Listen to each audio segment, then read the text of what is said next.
పవన్ కళ్యాణ్ గారి గురించి రీసెంట్గా వైఎస్ఆర్సీపీకి సంబంధించినటువంటి కొంతమంది నాయకులు, ముఖ్యంగా అంబటి రాంబాబు గారు కావచ్చు, పేర్ని నాని గారు కావచ్చు, ఇలాంటి కొంతమంది నాయకులు ఏమంటున్నారంటే పవన్ కళ్యాణ్ గారు బయట అంటే రాజకీయాల్లో బిజీగా ఉండేటానికన్నా సినిమాల్లో సినిమా షూటింగ్స్లో ఎక్కువగా కనిపిస్తున్నారు, ఆయన ఎక్కడ ఏం పని చేయట్లేదు అంటున్నారు.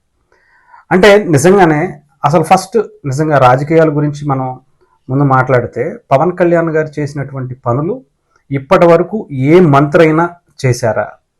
ఏ సర్వే అయినా చూడండి, పవన్ కళ్యాణ్ గారిని టాప్లోనే చూపిస్తున్నాయి. ఆయన పనితీరుని దేశవ్యాప్తంగా కొనియాడుతుంది. ఆయన చేసేటువంటి పనులు ఇప్పటి వరకు భారతదేశ రాజకీయ చరిత్రలో ఎప్పుడూ చేయలేనటువంటి గొప్ప పనులను పవన్ కళ్యాణ్ గారు చేసి చూపిస్తున్నారు. అది ఒకటి కాదు, రెండు కాదు, కొన్ని వందల పనులు ఉన్నాయి. అది మాటల్లో చెప్పాలంటే ఒక రోజు సపరేట్గా అది ఒక వీడియో పడుతుంది.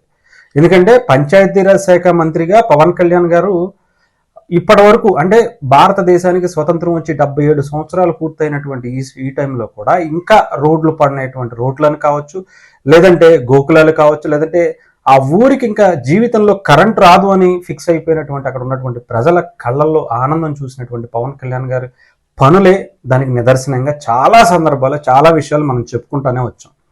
ఆంధ్రప్రదేశ్లో పంచాయతీరాజ్ శాఖలో చేసినట్టుగా రాష్ట్రంలో గతంలో సంగతి పక్కన పెడితే దేశంలో ఏ ఒక్క మంత్రి అయినా సరే చేసినట్టు చూపిస్తే నేను ఇంకా మళ్ళీ ఇంకెప్పుడు కనిపించను. ఈ వీడియోలో యాంకరింగ్గా కావచ్చు, ఇంకొకటి విషయంగా కావచ్చు, అంత బలంగా చెప్పగలుగుతున్నానంటే పవన్ కళ్యాణ్ గారు ఏ స్థాయిలో ఆ పని చేస్తున్నారో మనందరికీ ఈ 1 ఇయర్లోనే మనకి ఆ పనితీరు అనేది కనిపించింది. వినిపించడం కాదు, కనిపించింది. ఇవి ఎప్పుడైనా సరే కనీసం జగన్మోహన్ రెడ్డి గారు సొంత నియోజకవర్గానికైనా వేసుకున్నారంటే లేదు. అది కూడా పవన్ కళ్యాణ్ గారు వచ్చిన తర్వాతే ఆ నియోజకవర్గానికి కూడా పవన్ కళ్యాణ్ గారు వేసినటువంటి రోడ్లే దానికి ఒక నిదర్శనంగా మనం చూడొచ్చు. ఇకపోతే పవన్ కళ్యాణ్ గారు సినిమాలే చేస్తున్నారు, సినిమాల్లోనే ఎక్కువగా బిజీ అయిపోయారు. రీసెంట్గా హరిహర వీరమల్లుకు సంబంధించిన షూటింగ్ చేశారు, ఓజీ, ఉస్తాద్ భగత్ సింగ్ అని చెప్పి చేస్తున్నారు. ఇంకా వాటిలోనే బిజీగా ఉండొచ్చు కదా, ఇలాంటి ఆయనకి రాజకీయాలు ఎందుకు అని చెప్పి మాట్లాడుతున్నారు. అంటే రాజకీయాల్లోకి రావాలంటే ఏమన్నా సపరేట్గా మీకులాగా రౌడీలుగా, లేదంటే గంజాయి బ్యాచ్కి, లేదంటే వీళ్ళకి సపోర్ట్ చేసుకుంటూ ఉండాలా? లేదంటే అలాంటి బిజినెస్లు ఏమన్నా చేసుకుంటూ రాజకీయాలు చేయాలా?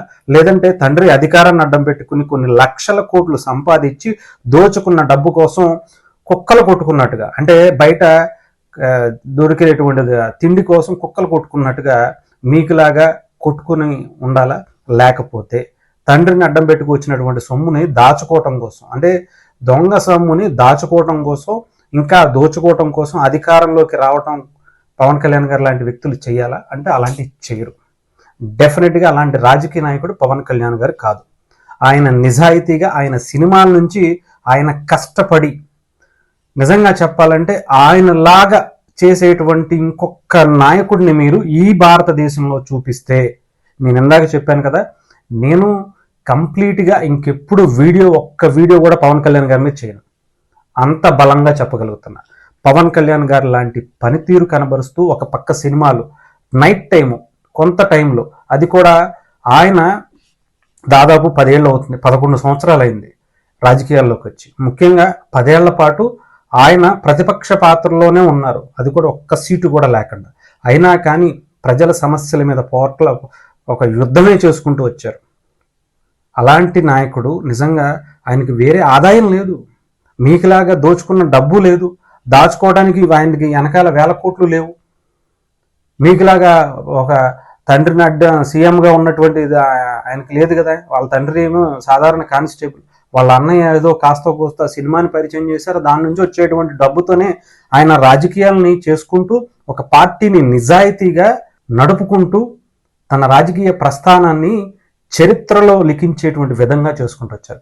ఇకపోతే 10 ఏళ్ల బట్టి కరెక్ట్గా 2014 నుంచి ఇప్పటి వరకు 11 ఏళ్ళు అయింది, ఈ అధికారంలోకి వచ్చి సంవత్సరం అయింది. ఇన్ని రోజుల్లో పవన్ కళ్యాణ్ గారు చేసినటువంటి సినిమాల లిస్టు మీకు ఒకసారి చెప్తాను, వినండి. కరెక్ట్గా చెప్పాలంటే మీకు అందరికి బాగా గుర్తుంటుంది, 2013లో అత్తారింటికి దారేది సినిమా రిలీజ్ అయింది. ఆ తర్వాత దాదాపు 2 సంవత్సరాల వరకు పవన్ కళ్యాణ్ గారి సినిమాలే లేవు. అంటే మీరు ఆలోచించుకోవచ్చు, 2015లో మళ్ళీ గోపాల వెంకటేష్ గారి సినిమాలో ఆయన ఒక రోల్ ప్లే చేశారు అంతే. అది కూడా ఫుల్ లెంత్ సినిమా కూడా కాదు.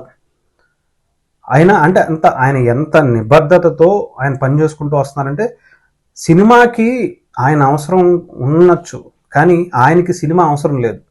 ఆయన జీవనానికి, పార్టీ నడపడానికి, ప్రజలకి డబ్బులు ఇవ్వడానికి మాత్రమే సినిమా కావాలి. అందుకోసమే సినిమా చేస్తున్నారు. ఆయనకి ఇష్టమయ్యో లేదంటే దాని నుంచి వేల కోట్లు సంపాదించేసి మంచి ఫ్రేమ్ వచ్చేసి లేదంటే ఇంకొకటి వచ్చేయాలనో కాదు. అవన్నీ చూసేశారు ఆయన. ఎవరు ఇప్పుడు ఉన్నటువంటి స్టార్లు అందరూ ఇప్పుడు పాన్ ఇండియా లెవెల్కి వెళ్తూ ఒక స్టార్డమ్ని ఎంజాయ్ చేస్తున్నారేమో, కానీ ఆయన 10 ఏళ్ల క్రితమే ఎంజాయ్ చేశారు. ఆయన సినిమా అత్తారింటికి దారేదనే సినిమా దాదాపు 80% సినిమా పైరసీ అయిపోయి రిలీజ్ అయిపోతే విత్ ఇన్ 1 వీక్లో దాన్ని మళ్ళీ థియేటర్లోకి పెట్టి 100 కోట్లు కొట్టినటువంటి హీరో ఆయన. 80% సినిమా పైరసీలో రిలీజ్ కన్నా ముందే 1 వీక్ ముందే రిలీజ్ అయిపోయినటువంటి సినిమాని థియేటర్లో రిలీజ్ చేసి 100 కోట్లు కొట్టినటువంటి హీరో. అది ఆయన స్టామినా. అలాంటి వ్యక్తి రాజకీయాల్లోకి వచ్చి నిజాయితీగా చేసుకుంటుంటే ఆయన చేసినటువంటి సినిమాల లిస్ట్ కూడా ఒకసారి చెప్తాను. అత్తారింటికి దారేది 2013లో తీసేస్తే 2014 ఆయన పార్టీ పెట్టారు. గోపాల 2015లో రిలీజ్ అయింది. తర్వాత సర్దార్ గబ్బర్ సింగ్, కాటమరాయుడు, అజ్ఞాతవాసి, వకీల్ సాబ్, ఆ తర్వాత రీసెంట్గా వచ్చినటువంటి బ్రో, దీంట్లో కూడా గెస్ట్ రోలే. ఆయన ఫుల్ ఫ్లెడ్జ్డ్గా సినిమాలు చేయలేదంటానికి ఇవే నిదర్శనంగా చూడొచ్చు. తిప్పి కొడితే 5-6 సినిమాలు ఆయన చేసింది. దాంట్లో 2 సినిమాలు గెస్ట్గానే, 4 సినిమాలే ఆయన చేసింది. ఇంకా ఇప్పుడు వచ్చేటువంటి హరిహర వీరమల్లు కూడా 5 ఏళ్ల క్రితం 2018-19 టైంలో ఆయన సైన్ చేశారు.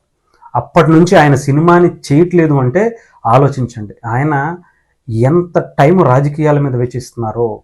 ఆయన ప్రధాన ఆదాయ వనరులుగా ఉన్నటువంటి సినిమాని కూడా ఆయన ఎంత పక్కకు పెట్టి రాజకీయాలు చేస్తున్నారో అది చూడండి. మొన్నట కూడా ఎవరు ప్రొడ్యూసర్ ఏం రత్నం గారు కూడా చెప్పారు, ఒక 10% టైం మాత్రమే సినిమాల మీద పెడుతున్నారు పవన్ కళ్యాణ్ గారు, మిగతా 90% టైం అంతా రాజకీయాల మీదే చూసుకుంటున్నారు. ఇన్క్లూడింగ్ ఆయన పార్టీని కూడా బలోపేతం చేసుకోవట్లా. అది కూడా ఆలోచించాలి. ఆయన పార్టీని ఇంకా బలోపేతం చేసుకోవడానికి కూడా ఆయనకి టైం సరిపోవట్లా. అంత బిజీగా ఉన్నారు ఆయన. ఒక పక్క ఆయనకు దగ్గర ఉన్నటువంటి శాఖలు తెలుసు కదా, 5 శాఖలకి ఆయన మంత్రిగా ఉంటూ, ఇంకో పక్క ఇన్ని సంవత్సరాల్లో ఏ ప్రభుత్వం ఏ నాయకుడు చేయలేనటువంటి కుంకి ఏనుగుల్ని పక్క రాష్ట్రానికి సంబంధించినటువంటి, అంటే ఎన్డీఏ కూటమి సభ్యులు కాకపోయినా కాంగ్రెస్ పార్టీ అక్కడ అధికారంలో ఉన్న పవన్ కళ్యాణ్ గారి వల్లే, కేవలం పవన్ కళ్యాణ్ గారి చూసే వాళ్ళు ఇవ్వటం జరిగింది. ఇలా నిజాయితీగా ప్రజల కోసం ఆయన అక్కడక్కడ స్టేజ్ మీద అక్కడ డిప్యూటీ సీఎం కూడా చెప్పడం జరిగింది. ఇక్కడ పవన్ కళ్యాణ్ గారు అనే వ్యక్తి ప్రజల గురించి ఆలోచించేటువంటి వ్యక్తులు. సో మేము కూడా ఆ ధోరణిలోనే ఆలోచించాం. అక్కడ ఎన్డీఏ కదా, ఎన్డీఏ కూటమిలో సభ్యుడు కదా, మేము ఇక్కడ కాంగ్రెస్ పార్టీ కదా అని కాదు, ప్రజలకి ఉపయోగపడేటువంటి కార్యక్రమంలో మేమందరం భారతీయులమే, మేమందరం భారతదేశానికి సంబంధించినటువంటి మంత్రులమే అని పవన్ కళ్యాణ్ గారు చెప్పారు అని. అది అంత నిజాయితీగా ఉన్నటువంటి వ్యక్తి.